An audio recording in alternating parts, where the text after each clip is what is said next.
एक 11 साल की बच्ची शाम को अपनी मॉम के घर लौटने का इंतजार कर रही, पर मिनट घंटों में बदल गए। उसकी मॉम का ना फोन लग रहा था, ना उनके फ्रेंड्स को पता था कि वो कहाँ पर है। आखिर ऐसा क्या हुआ जो एक माँ अपनी 11 साल की बच्ची को अकेला घर पे छोड़ने के बाद भी वापस नहीं आई।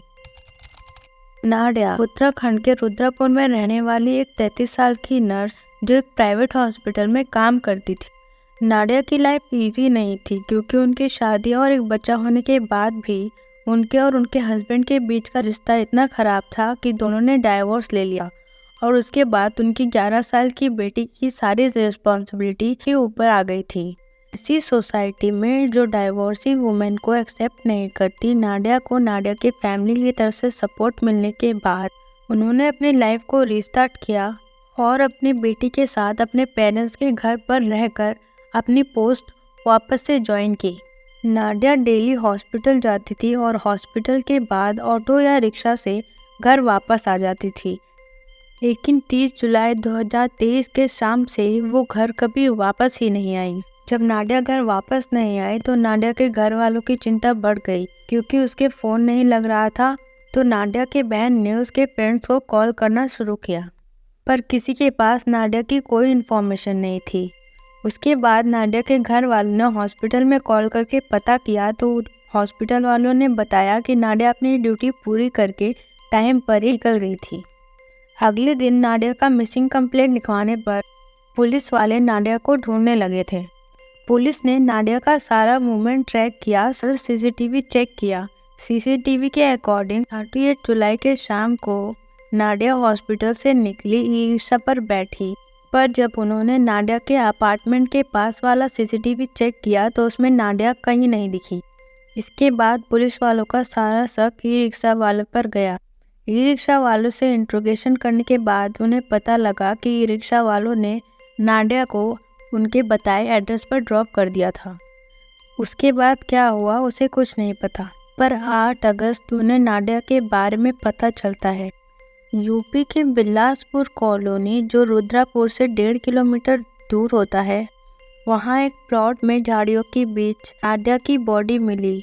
उसकी बॉडी से बहुत गंदी स्मेल आ रही थी, उसके लिम्ब स्टिफ हो गए थे, उसके फेस को पत्थर से इतनी बुरी तरह बिगाड़ दिया गया था कि वो पहचान में ही नहीं आ रही थी।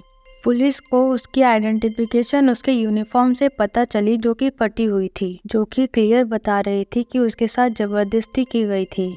उसकी बॉडी पर चोट के निशान भी थे, जिससे ये क्लियर था कि उसकी डेथ के पहले उसने खुद को बचाने की पूरी कोशिश की थी। जिसने भी ये किया था वो नाडिया का सारा सामान अपने साथ ले गया था। उसका फ़ोन, उसका पर्स, कुछ नहीं मिला वहाँ। पुलिस ने नाडिया का फ़ोन ट्रैक किया तो उन्हें उसका लोकेशन यूपी के बरेली डिस्ट्रिक्ट में मिला। क्योंकि ये सब यूपी के अंदर हुआ था, उत्तराखंड पुलिस ने यूपी पुलिस को इन्फॉर्म किया, पर वहाँ से कोई रिस्पांस नहीं आया। यहाँ तक कि जब नाडिया के पेरेंट्स ने यूपी पुलिस के पास कंप्लेंट करने की कोशिश की तो उनके साथ बहुत बुरा व्यवहार हुआ। नाडिया के पेरेंट्स ने अपनी बेटी की प्रॉपर इन्वेस्टिगेशन के लिए आवाज उठाई। उनके साथ नाडिया के कॉलीग्स और उत्तराखंड के बहुत सारे लोग भी प्रोटेस्ट करने लगे थे। तब उत्तराखंड पुलिस ने नाडिया के इन्वेस्टिगेशन के लिए अलग से टीम बनाई। बरेली में इन्वेस्टिगेशन करने पर नाडिया का फ़ोन एक खुशबू नाम की औरत के पास मिला। पुलिस को अपने घर में देखकर खुशबू बहुत घबरा गई थी और डर की वजह से खुशबू ने पुलिस को सब सच बता दिया कि उसके हस्बैंड ने ही नाडिया के साथ ये सब किया है। खुशबू ने बताया अपने पति को बचाने के लिए राजस्थान के जोधपुर में उसने अपने रिश्तेदार के घर अपने पति को भेज दिया है। क्योंकि खुशबू ने क्रिमिनल की मदद की थी तो पुलिस ने उसे भी पकड़ लिया। 14 अगस्त पुलिस ने धर्मेंद्र को भी पकड़ लिया। धर्मेंद्र, जो 28 साल का था और यूपी के बरेली डिस्ट्रिक्ट में रहता था, उसकी लेबर के जॉब की वजह से उसका उत्तराखंड में आना लगा रहता था। क्योंकि धर्मेंद्र गरीब था, वो चोरी भी करता था, उसके अंदर इंसानियत नाम की कोई चीज़ नहीं थी। वो बिना कुछ सोचे लोगों की चीज़ें चुरा लेता था, छीन लेता था। 30 जुलाई जब नाडिया अपने घर जा रही थी तभी उसकी मुलाकात धर्मेंद्र से हो गई थी। धर्मेंद्र ने नाडिया को रिक्शा से उतरते नोटिस किया और उसको फॉलो करने लगा। जब नाडिया सुनसान रास्ते से जा रही थी, धर्मेंद्र ने उस पर हमला किया और उसे झाड़ियों के बीच ले गया। पहले धर्मेंद्र को बस उसका सामान छीनना था, पर उसके डिफेंस की वजह से धर्मेंद्र ने उसे जबरदस्ती किया और उसका रेप किया। उसके बाद उसी के स्कार्फ से उसका गला दबा के उसे मार दिया। नाडिया के डेथ के बाद धर्मेंद्र ने उसके चेहरे पे पत्थर से मारा ताकि वो पहचान में ना आए और उसका सारा सामान लेके भाग गया।